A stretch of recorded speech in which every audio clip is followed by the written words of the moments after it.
बिस्मिल्लाहिर्रहमानिर्रहीम। अस्सलाम वालेकुम। आज मैं आपके लिए चिकन कोफ्ते की एक बेहद शानदार रेसिपी लेकर आई हूँ। इसके इंग्रेडिएंट्स बताने से पहले मैं आपसे कहूँगी कि अगर आप मेरे चैनल पर नए हैं तो इसे लाइक और सब्सक्राइब कर लें, बेल आइकॉन को प्रेस कर दें ताकि आने वाली वीडियोस आपको टाइम से मिलती रहें। कमेंट सेक्शन में कमेंट्स दें और मेरी वीडियोज़ को अपनी फैमिली और फ्रेंड्स के साथ ज़रूर शेयर करें। तो इसके लिए हमें चाहिए होगा आधा किलो चिकन कीमा, जिसमें पानी बिल्कुल नहीं होना चाहिए और ये थोड़ा ड्राई फॉर्म में चिकन कीमा होना चाहिए। अब इसमें जो जो चीज़ें ऐड होंगी वो आप साथ साथ नोट कर लें। इसमें 1 टेबलस्पून जाएगा अदरक लहसुन का पेस्ट,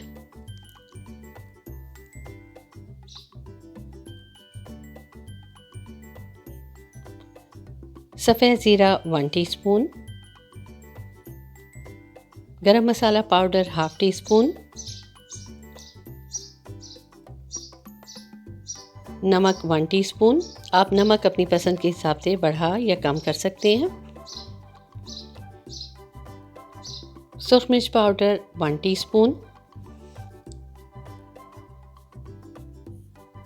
हल्दी पाउडर हाफ़ टी स्पून,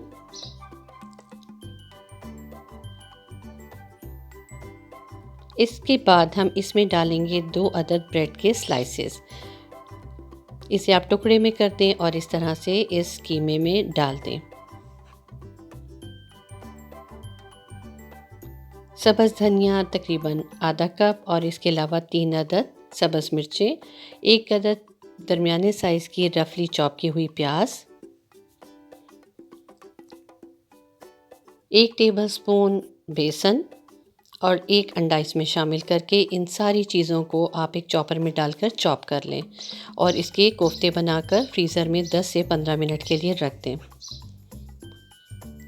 आधा किलो कीमे से तकरीबन 15 से 18 मीडियम साइज़ के कोफ्ते बआसानी तैयार हो जाते हैं, लेकिन मैं तकरीबन 12 कोफ्तों से ये ग्रेवी तैयार करूँगी।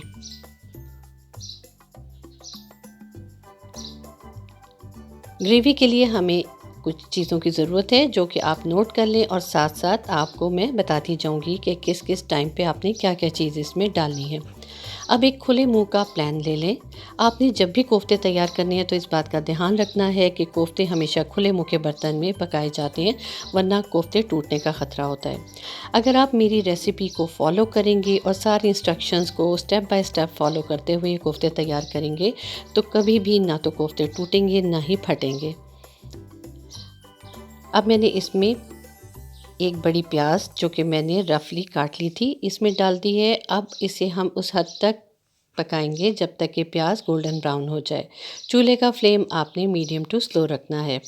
ये देखिए प्याज गोल्डन ब्राउन हो गई है। अब मैं इससे बाहर निकाल लूँगी और 1 कप दही के साथ इसे ब्लेंडर में डालकर ब्लेंड कर लूँगी ताकि प्याज बिल्कुल बारीक ब्लेंड हो जाए। मैंने अपनी पिछली वीडियो में कोफ्ता पुलाव की रेसिपी बताई थी। आप इसी तरीके से कोफ्ते तैयार करके कोफ्ता पुलाव भी बना सकते हैं। ये देखिए मैंने प्याज और दही को ब्लेंडर में डालकर ब्लेंड कर लिया था। अब मैंने इसे कुकिंग ऑयल में डाला है और अब मैं इसमें 1 बाय 1 ग्रेवी के लिए जो मसाले हैं वो इसमें ऐड करती जाऊंगी। आपने चूल्हे का फ्लेम स्लो रखना है। इसमें अब जाएगा 1 टीस्पून अदरक लहसुन का पेस्ट, हाफ़ टी स्पून हल्दी, पिसा हुआ धनिया 1 टीस्पून,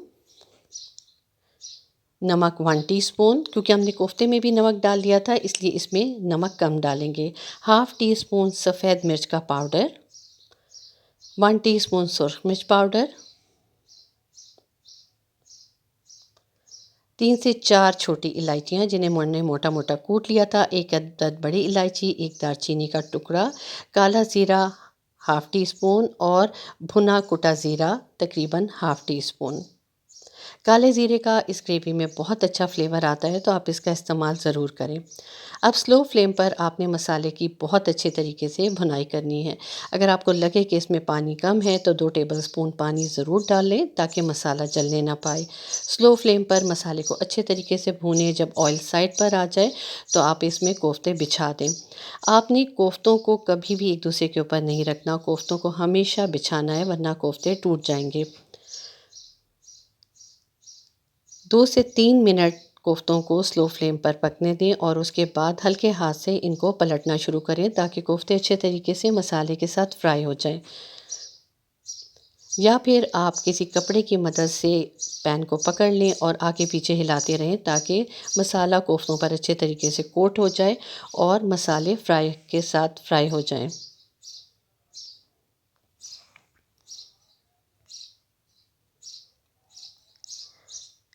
ये देखिए, मैं बिल्कुल हल्के हाथ के साथ कोफ्तों को पलट रही हूँ ताकि कोफ्ते टूटने ना पाएँ।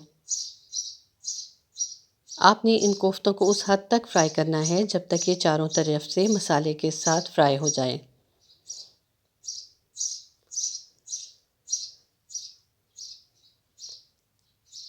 ये कोफ्ते बहुत ही सॉफ्ट बन के तैयार होते हैं, बहुत ही क्रीमी टेक्सचर होता है और जब आप इसे रोटी या चपाती के साथ खाते हैं तो बेहद मज़ेदार लगते हैं।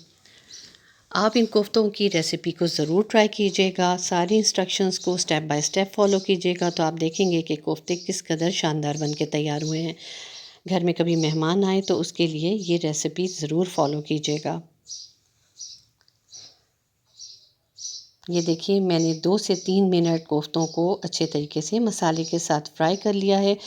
कोफ्ते चारों तरफ से फ्राई हो चुके हैं। अब मैं इसमें तकरीबन आधा ग्लास खूब उबलता हुआ पानी डालूँगी। आपने कभी भी इसमें ठंडे पानी का इस्तेमाल नहीं करना, वरना इसमें बहुत अच्छा टेक्सचर नहीं आएगा। अगर आप ग्रेवी का थोड़ा-सा वॉल्यूम बढ़ाना चाहते हैं, मसलन आप चाहते हैं कि ग्रेवी ज़्यादा बने, तो आप इसमें 1 से डेढ़ ग्लास पानी का इस्तेमाल कर सकते हैं। अब इस उबलते हुए पानी में आपने जो कोफ्ते हमारे डूबे हुए हैं, इनको आगे पीछे हिलाते रहें ताकि जो कोफ्तों के ऊपर मसाला चढ़ा हुआ है, वो इसमें अच्छे तरीके से ऐड हो जाए। अब इसमें 3 अदद सब्ज़ मिर्चें डाल दें। सब्ज़ मिर्चों को सेंटर से कट लगा दें ताकि इसका फ्लेवर कोफ्तों में बहुत अच्छे से आ जाए। चूल्हे का फ्लेम स्लो कर दें और इसको कवर करके तकरीबन 15 मिनट तक पकाएं ताकि कोफ्ते अच्छे तरीके से गल जाएं और इसके सारे जूसेस इस ग्रेवी में आ जाएं। 10 मिनट के बाद मैं चूल्हे का फ्लेम बंद कर दूंगी, कोफ्तों को डिश आउट कर दूंगी और आपको दिखाऊंगी कि कोफ्ते किस तरह से बन के तैयार हुए हैं। ये देखिए, मैंने तकरीबन 10 मिनट के बाद इसका कवर हटाया है। कोफ्ते बहुत अच्छे से गल चुके हैं, सारे जूसेस इसमें आ चुके हैं। मैंने हाफ़ टी स्पून पिसा हुआ गरम मसाला इसके ऊपर डाल दिया है, इसे डिश आउट किया है और इसको सब्ज़ धनिया से गार्निश कर दिया है। ये देखें, बेहद मज़ेदार और जायकेदार कोफ्ते तैयार हो चुके हैं। बेहद अच्छी खुशबू आ रही है। आप इस रेसिपी को लाज़मी फ़ॉलो कीजिएगा। मुझे कमेंट सेक्शन में कमेंट्स देके बताइएगा कि जब आपने कोफ्ते तैयार किए थे तो कैसे बने थे। ये देखिए, मैंने आपको दिखाया है कि ये छुरी से काटने के बाद किस तरह से सॉफ्ट कोफ्ते नज़र आ रहे हैं। बहुत आसानी से छुरी से कट गए थे। इसे आप चपाती के साथ खाएँ, नान के साथ खाएँ, बेहद मज़ा देंगे। मुझे इजाज़त दीजिए। अल्लाह हाफ़िज़।